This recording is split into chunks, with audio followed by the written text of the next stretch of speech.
This is Pete Thomas from Season 2 of NBC's The Biggest Loser, giving you an update. This is Season number 9, Episode number 11. Now, we had to skip last week because we had to go to Battle Creek, Michigan and spend some time with the Junior League of Battle Creek in the YMCA. So I'm glad to be back with you, giving you all an update. The show starts off where Allison comes out and tells the contestants that, number 1, you're back to singles. No more black versus blue, Bob versus Jillian. Everybody is competing against each and every other player on the ranch, and the number of players that you're competing against just got a little larger, pun intended. Why? Because the other contestants that had been voted off in the past, they have an opportunity to make it back on the ranch. So we see all the contestants weigh in, but unlike in prior seasons where the contestant made it back on the ranch because of his weight loss at home, these contestants have an opportunity to make it back on the ranch by pleading their case to the current contestants and saying, please allow me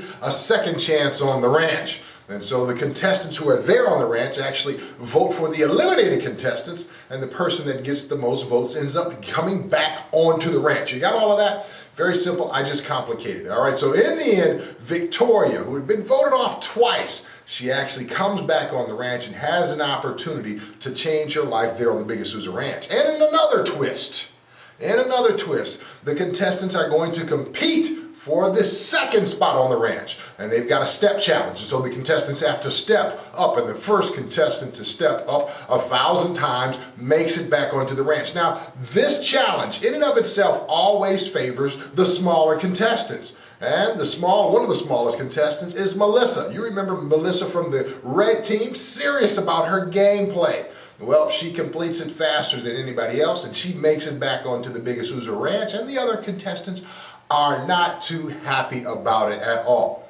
Now, speaking of being not too happy, Ashley is not too happy with Stephanie because she thinks that Stephanie in times past has thrown the weigh in, and so there's all of this intermingled drama. And in the midst of this, Victoria has to get accustomed to the beatdowns that is delivered by Jillian. And so a very, very good show. And then we go to the weigh-in room, so we don't have the extra challenge and all of that other stuff. We go straight to the weigh-in room. In the weigh-in room, we've got some great numbers. Our girl, Drea, puts up a 2 percentage weight loss. And so we see on the one end, the contestants do very well. But on the other end, some don't do so well at all, including Sam and Stephanie. Sam's putting on a massive amount of muscle. He only loses a couple of pounds. The same way with Melissa. She only loses a pound. They fall below the yellow line.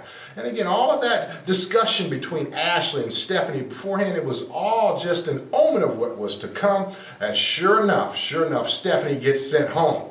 Now, she's doing great at home, and if you didn't know, Sam and Stephanie, they've been dating since week 3. And also, if you did not know, The Biggest Loser has done more matchmaking than The Bachelor. That's right, more people from The Biggest Loser have joined their big notch together and gotten married than the people on The Bachelor. So we'll see how that relationship progresses down the road. Now, we've got another twist. They called it The Biggest Fan. As one of the biggest fans in Biggest Loser history, he was inspired by the show, lost over 400 pounds. He comes on live with Allison and shows that he is now right around 250-something pounds. He is looking awesome and amazing. A great little live twist there. And then we see what's happening next week. There's, again, more challenges coming next week. Now, again, just some more behind-the-scenes stuff. As time goes on, the contestants become more and more emotional, get more and more concerned with gameplay, and it's going to get very, very intense behind the scenes. You won't see a lot of it, but it will come out when it's time for the actual elimination of the contestants. And so we're winding up. They had to actually add a couple of players to the show because remember, this particular season, the odd seasons, they drag out even longer. And so the finale is set for somewhere around May 25th. And there'll be 3 or 4 contestants that are in that final bunch. And so we had to add 2 contestants right around this time in the show so that the timing would work out long term. Oh, it was great to see also O'Neal begin to make his way and walk up the steps, just begin to use both of his legs in a very, very good fashion. All right, so that's it. Remember, check out the blog over at mlive.com, and we'll talk to you soon. Have a great day. And remember, there's a winner within you.